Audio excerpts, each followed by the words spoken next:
Hi, this is Steve Merril, WagerTalk.com, back with your previews for three of the biggest games this Saturday in college football for Saturday, October 24th. We're going to look at three of the biggest national TV top 25 matchups, covering both afternoon, evening, and late night action. This is your complete viewing card for the three biggest games on the board this Saturday. I'm going to give you some great information, also the way I lean in each of these three games based on current line value.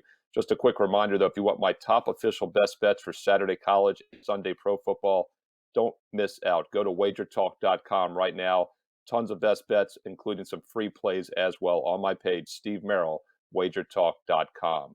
Hey, let's start in viewing order here at 3:30 Eastern on Saturday afternoon on Fox National TV, a Big 12 matchup between Iowa State and Oklahoma State. Cyclones 3-1, Oklahoma State 3-0 straight up. But the big news here is that Oklahoma State has not played for 3 weeks. This is only their fourth game of the season, but bigger picture, they've been off for 3 weeks. It could be a bit of a concern, but I think it actually works out for them. They'll have tons of preparation time here. Iowa State coming off a bye as well, but having to travel. I think this line's a little bit short. It's currently around 3.5, Oklahoma State at home, but I think it should be higher. And one thing that's incredible about Oklahoma State this year and is really not getting noticed is how good their defense has improved, how much it's improved. They're allowing just 9 points a game, just 2.5 yards per rush, just 4 yards per play. This has been an Oklahoma State team that's had no trouble scoring over the years, but now they can actually stop opponents defensively, and I think they remain an underrated team. So take a look at Oklahoma State as the small home favorite in that first game on Saturday afternoon.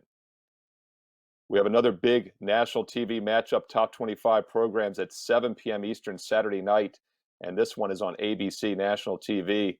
Going to take a look at the Michigan and Minnesota game. The Big Ten returns to college football this week. They weren't going to play in August. They saw everybody else having a great time, and they decided to join the party. And the Big Ten season starts this Saturday. And this is probably the most high-profile matchup on the board. Two teams that are contenders in the Big Ten. Of course, Ohio State's a pretty heavy favorite for good reason. But both Michigan and Minnesota, this could very well be an elimination game right out of the gate for the loser of this one. And I think the edge goes to Minnesota, the Golden Gophers, as a 3-point home dog. This line has not moved all week. It's sitting on that key number of 3. As you know, football favorites win about 8-9% of the time by exactly 3 points. But I think Minnesota can actually win this game outright. And I think the wrong team is favored in this one. And there is value with Minnesota. Now, the fans won't be packing the stadium, but it's still an unusual arena. And I think that favors the Gophers here. Also like the fact that they have a great quarterback and wide receiver combination, probably the best in the Big Ten this season, and that's going under the radar a little bit. Meanwhile, you look at Michigan, they have 4 new offensive linemen. They're breaking in a new quarterback. So go for quarterback Tanner Morgan. Wide receiver Bateman has a great connection and a great edge over a young Michigan offense that's had very limited practice time, of course, and now having to travel in a difficult situation for their first game. I think the wrong team is favored here. Minnesota Golden Gophers are a live home dog, to say the least, on Saturday night. Huge game to finish Saturday night on ESPN2 at 9 p.m. Eastern. We don't talk a lot about the smaller conferences after the Power Five, but Cincinnati and SMU are two teams that are definitely making some noise this year, as I guess you could say mid-major programs. And the winner of this game very well could be in the playoff mix.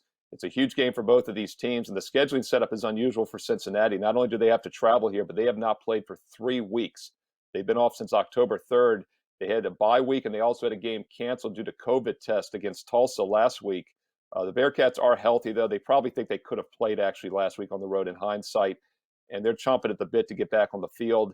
Meanwhile, SMU coming off a shootout against Tulane in overtime on Friday night a week ago. They get one extra day because of that. But once again, Cincinnati's had 3 weeks off. They're going to be the much fresher team, the better prepared team here.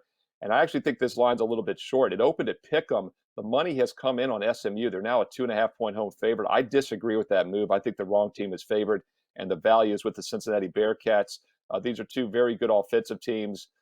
Cincinnati doesn't have quite the numbers that SMU has, but they have a substantial defensive edge this year, allowing just 12 points a game, just 4 yards per play. SMU allowing double, 25.5 and 5.5 yards per play. Defensive dog here, Cincinnati, the wrong team favored in this one. Cincinnati Bearcats, your late Saturday night national TV winner on ESPN2. Don't forget to get all my best bets for Saturday college football and Sunday NFL pro football at WagerTalk.com right now. Steve Merril, WagerTalk.com, signing off for this week's big college football games. Best of luck. Don't forget best bets for Saturday and Sunday right now, WagerTalk.com, along with additional free plays. Good luck this weekend.